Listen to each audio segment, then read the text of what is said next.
The federal government, in its efforts to reduce fraud, reduce money laundering, and illicit activities with financials, they created what's called the Beneficial Owners Information, also known as the BOI.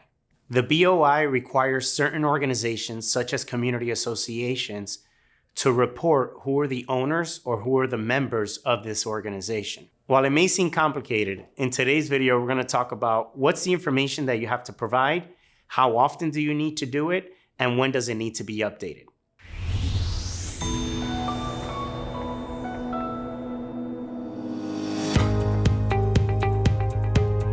So who needs to file the BOI?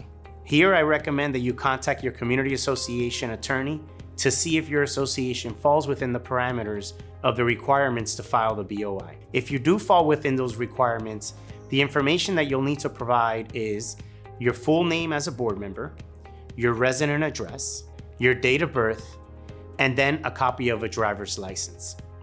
So how often do you have to file this BOI? Once the BOI is filed, and assuming that there are no changes within the organization, then you're good to go.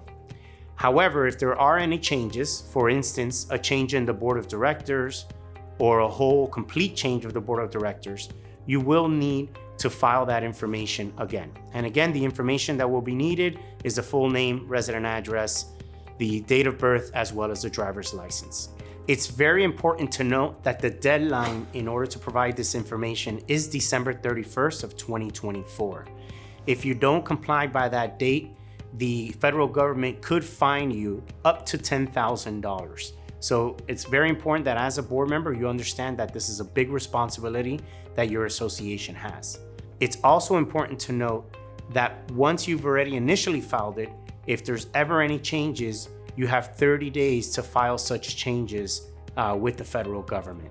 Wait, before we continue, I don't know what's going on, but only 20% of those of you that watch our video are subscribed to our channel. It would mean a lot to me and to the organization if you just hit that subscribe button. It will help continue for us to provide this content and also continue to invest in the educational material that we constantly provide. Now continue with the video. So who can file the beneficial owner information?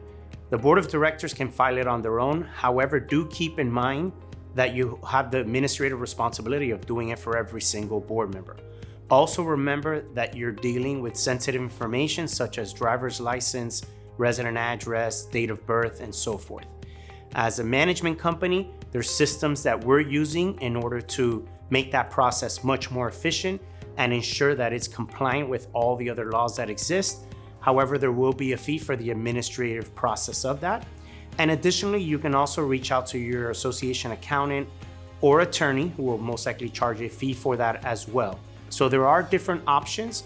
If you'd like more information on how to be able to file the BOI, feel free to reach out to us. You can do so by visiting our website, managedbyaffinity.com. Also, if you've liked this video, please make sure to give us 2 thumbs up and subscribe to our YouTube channel.